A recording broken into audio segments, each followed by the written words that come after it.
जिन जिन हजरात ने अपने विचार पेश किए वो प्रोग्राम को यहाँ तक पहुँचाने के लिए थे लगभग, और अभी जो है काफ़ी खिलाड़ी पहुँच चुके हैं।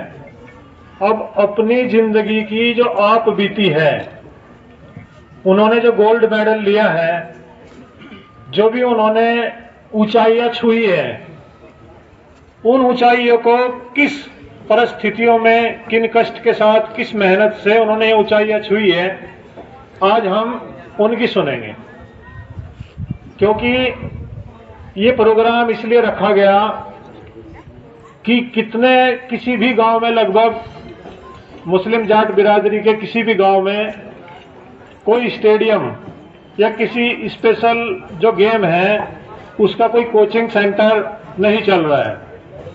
तो जो भी खिलाड़ी है वो किसी न किसी के सहारा लेकर बिरादरी का दूसरे स्टेडियमों में प्रैक्टिस करके जो भी चीजें हैं, आज वो आप लोगों के सामने अपनी मुश्किलात को रखेंगे। और उन मुश्किलात को सुनने का जो हमने प्रोग्राम रखा है उसकी वजह यह है कि ताकि आप लोग जो बुजुर्ग, जिम्मेदार, जनप्रतिनिधि, समाज सेवी जो लोग यहाँ बैठे हुए हैं, उनकी उन मुश्किलात को सुने और भविष्य में कोई और बच्चे उन मुश्किलों से न गुजरे, उनको वो सुविधाएं मुहैया कराई जाए। तो आगे के प्रोग्राम को जारी रखने के लिए मैं बुलाना चाहूंगा मौलाना नूर हसन साहब को।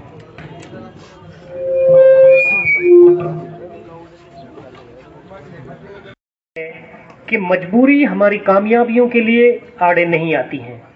वसाइल कितने भी कमज़ोर हों, लेकिन अगर इरादा मजबूत है, आपने पक्का मुसम्मम इरादा कर लिया है, गोल आपके सामने फिक्स है, आपकी मेहनत पॉजिटिव चल रही है, तो मंजिल आपको मिलेगी, ज़रूर मिलेगी। उसी की मिसाल है हमारे सामने जुनैद चौधरी। तो मैं इनसे दरख्वास्त करता हूं कि अपने एक्सपीरियंस शेयर करें। जनाब मुशीद चौधरी साहब, जुनैद चौधरी। हेलो, अस्सलाम वालेकुम, औज़ु बिल्लाहि मिनश शैतानिर रजीम, बिस्मिल्लाहिर रहमानिर रहीम। सबसे पहले मैं फेडरेशन का धन्यवाद करना चाहूँगा कि जिन्होंने हम सबको यहाँ जोड़ा, और ग्राम प्रधान तावली डॉक्टर जुबैर अहमद का भी मैं धन्यवाद करना चाहूँगा कि उनके सानिध्य में ये हो रहा है। मेरा स्ट्रगल ऐसा रहा कि आप देख सकते हैं मेरी आंखें नहीं हैं, और ऐसे इलाके में जहाँ ग्रामीण इलाके में है, एक बैकवर्ड एरिया में आ जाते हैं, वहाँ पे ऐसे बच्चे के लिए जीवन जीना अपने आप में एक बहुत बड़ी बात हो जाती है। क्योंकि आपको आपकी डिसेबिलिटी, आपको आपकी कमियां अपने आप मालूम नहीं चलती, आपका इर्द गिर्द, आपका समाज आपको कमियां महसूस करा देता है। तो मेरा स्ट्रगल ऐसा रहा, मैंने 2007 में पढ़ाई शुरू की। शुरुआत में मैं गांव में स्कूल में जाता रहा, इसके बाद मैंने शाहपुर में पढ़ा 2 साल, वहाँ मेरा काम नहीं चला। इसके बाद 2009 में मैं दिल्ली में गया एक स्पेशल स्कूल में, अखिल भारतीय नेत्रहीन संघ, वहाँ मैंने पढ़ाई की। वहीं से मेरे स्पोर्ट्स के करियर की शुरुआत हुई। 2017 से मैंने अपना स्पोर्ट्स करियर शुरू किया। 2017 में दिल्ली वर्ल्ड चैंपियनशिप में मैंने जूनियर कैटेगरी में गोल्ड मेडल जीता। पैरा ओलंपिक समिति से भी मैंने गोल्ड मेडल जीता, लॉन्ग जंप में, 200 मीटर रेस में और शॉर्ट पुट में। 2018 में मैं योग से जुड़ा। एक्चुअली योगा 3 प्रकार का योग की कैटेगरी है। आजकल खेलो इंडिया के तहत योग एक स्पोर्ट्स में आ गया है। एक तो ध्यान वाला योगा होता है, वो अलग टाइप का होता है। एक रिदमिक योगा होता है जिसके साथ डांस किया जाता है। और फेडरेशन की कार्यकारिणी, सभी सदस्य और प्यारे बच्चों, सभी को अस्सलाम वालेकुम। आज दिल बहुत खुश है ये देखकर कि आज जितने भी बिरादरी के स्पोर्ट पर्सन हैं, और सबसे बड़ी खुशी ये है कि कुछ बच्चे हमारे अभी भी नेशनल गेम के लिए गए हुए हैं।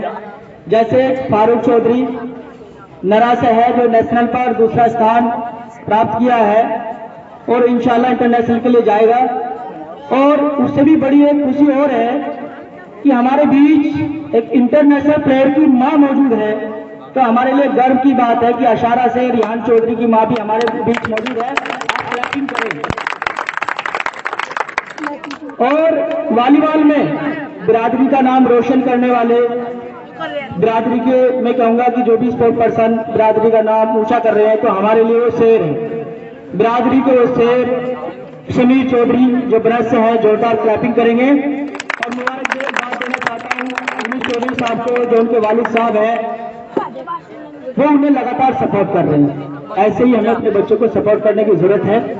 एक बात आई थी अभी बात सामने आई थी कि हम पहुंच पाते हैं स्टेट पर, नेशनल पर पहुंच पाते हैं, पर अंतर्राष्ट्रीय के लिए नहीं जा पाते। हमने देखा है करीब से वो सारी चीजें और समझा है। अगर हम नहीं पहुंच पाते, क्या हमने उसके लिए कोई कदम उठाया?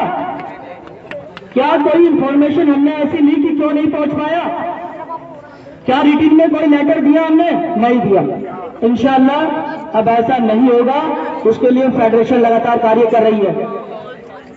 बात ये थी कि अभी प्रवेश प्रधान जी ने कहा था कसेरवा इंटर कॉलेज को लेकर, वो टेंडर एमसीडी के पास था और वो एमसीडी ने रिजेक्ट कर दिया था।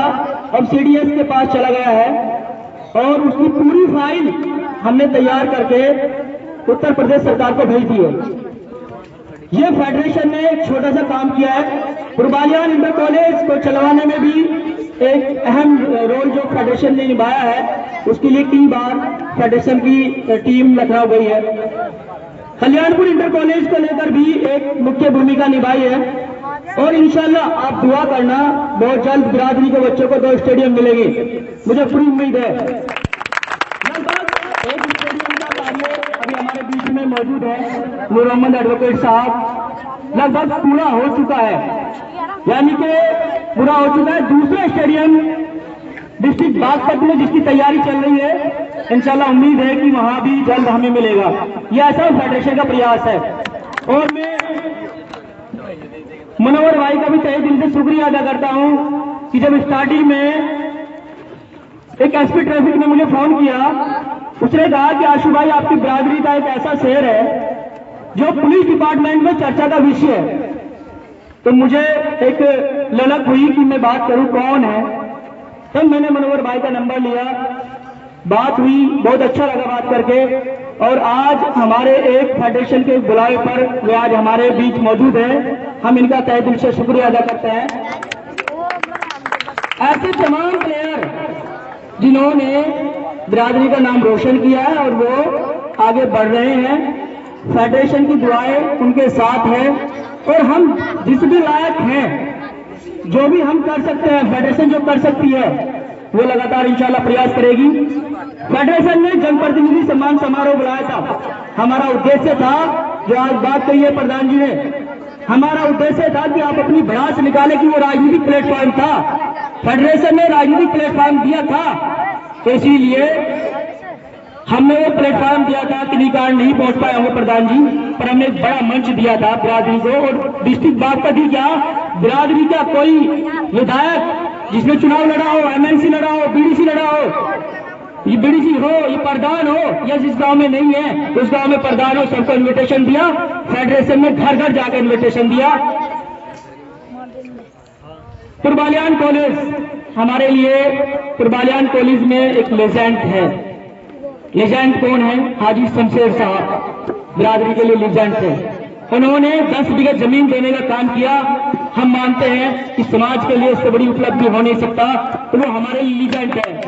हम उनके लिए, उनकी मकसद के लिए दुआ करें। मुफ्ती नसीर साहब लेजेंड हैं, मुफ्ती मेहरबान साहब लेजेंड है। हमने अपने इतिहास को भुला दिया है, याद करना ही नहीं चाहते। आखिर क्यों? जब तक हम अपने पूर्वजों को याद नहीं करेंगे, जो बिरादरी के लिए संघर्ष जिन्होंने किया है, चाहे मौलाना अकबर साहब हो, ऐसे तमाम लोग हैं, पर हमने उन्हें भुला दिया। अब हमें उन्हें याद करने की जरूरत है। और इकट्ठा होकर जब हम यूनाइट होंगे, इकट्ठा होंगे, तो दुनिया की कोई ऐसी ताकत रही है जिसे आप झुका नहीं सकते। आप एक बार यूनिट होके जुड़िए। और लास्ट बात मैं कहूंगा एक शायरी के साथ में, क्योंकि अब समय नहीं है, एक शायरी के साथ में विदा लेना चाहूंगा कि बहुत बुरा है जमाना मगर बुरा क्या है, बहुत बुरा है जमाना मगर बुरा क्या है। हमें पता है कि इस वक्त हवा क्या है, बचा सको तो बचा लेना वजूद को अपने, जमीन बेच के जीने से फायदा क्या है।